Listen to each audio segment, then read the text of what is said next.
غامدی صاحب سے ہمارا اختلاف۔ یہ سوال مجھ سے اکثر پوچھا جاتا ہے کہ آپ کو غامدی صاحب کی کسی رائے سے اختلاف بھی ہوتا ہے؟ میں اس کے جواب میں ہمیشہ دو باتیں عرض کرتا ہوں۔ پہلی یہ کہ اللہ تعالیٰ نے ہم جیسے لوگوں کو ایک متوسط ذہن کے ساتھ پیدا کیا ہوتا ہے۔ ہم کسی نئے نظریے کے خالق بننے کی صلاحیت لے کے دنیا میں نہیں آتے۔ ہم دستیاب نظریات ہی سے کسی نظریے کا انتخاب کرتے ہیں۔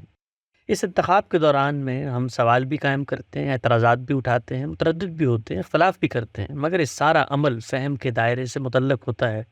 اس کے نتیجے میں بعض اوقات ہم اس نظریے کو قبول کرتے ہیں اور بعض اوقات رد کر دیتے ہیں۔ اگر ہم علم کے سچے طالب علم ہیں تو ہمارا یہی طرز عمل عمر بھر قائم رہتا ہے۔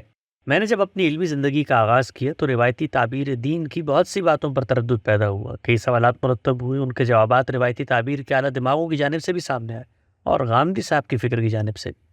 میں نے اپنی عقل اور شعور کی روشنی میں تقابلی طریقے پر دونوں کے سمجھنے کے سفر کا آغاز کیا۔ خود اس عمل سے گزرنے میں سالوں لگ گئے۔ ایک لمبا عرصہ غامدی صاحب کے زاویہ نظر سے استدلال کی بنیادیں سمجھنے میں صرف ہوا، تب جا کر اس کے اصولی مقدمات واضح ہوئے اور ان سے اتفاق پیدا ہوا۔ اب اگر غامدی صاحب کی فکر میں کسی چیز پر تردد، ابہام یا سوال پیدا ہوتا ہے تو لازماً وہی عمل ہوگا، یا غامدی صاحب جیسے بڑے لوگ اسے سمجھا کر مطمئن کر دیں گے، یا پھر کوئی دوسرا بڑا ذہن کوئی اور راہ دکھائے گا تو اسے سمجھنے کے عمل کا آغاز ہو جائے گا۔ ہماری سطح کے لوگوں میں نہ روایتی تعبیر دین سے اختلاف پیدا کر کے کوئی متبادل فکر دینے کی اہلیت یا صلاحیت ہے، نہ غامدی صاحب کے نظام فکر پر تنقید اور اختلاف کر کے اس کا سقم واضح کرنا ہمارے بس کی بات ہے۔ چنانچہ ہم جیسے لوگ کسی بھی فکر کو اس کے اصولوں سے اتفاق کی روشنی میں اپناتے ہیں اور پھر اس میں کھڑے ہو کر غور و فکر اور اتفاق و اختلاف کے سلسلے کو جاری رکھتے ہیں۔ یہی ہماری صلاحیتوں کا حاصل ہوتا ہے۔ دوسرا پہلو خالصتاً انسانی ہے۔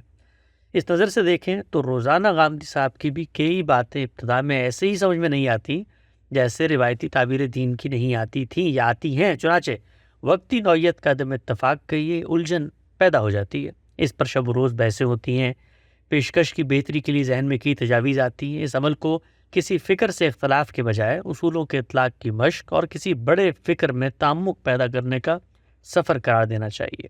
تاہم ہم جیسے لوگ اس عدم اتفاق اور الجھنوں کو گوارا کر کے تضادات میں نہیں جی پاتے، بلکہ اسے رفع کرنے کی پوری کوشش کرتے ہیں، کیونکہ ہم کسی بھی مکتبہ فکر کو اس وقت تک نہیں اپنا سکتے جب تک وہ اصول سے اطلاق تک سدید نہ ہو اور تضادات سے پاک نہ ہو۔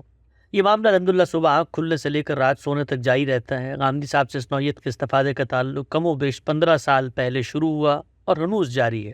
یہ سلسلہ جس دن رک گیا تو دو ہی صورتیں ہوں گی، یا ہم غامدی صاحب کے فکر کے مقلد محض بن جائیں گے، یا پھر خود کو انہی کی طرح اصول سے اطلاق تک ایک مستحکم نقطہ نظر اور منظم مکتبہ فکر قائم کرنے والی شخصیت تصور کرنے لگیں گے۔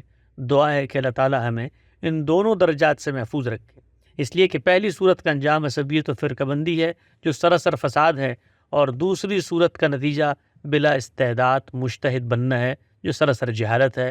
یہ دونوں نتائج علم کے دروازے بند کرنے والے ہیں، اس لیے ہم ان سے اللہ کی پناہ مانگتے ہیں۔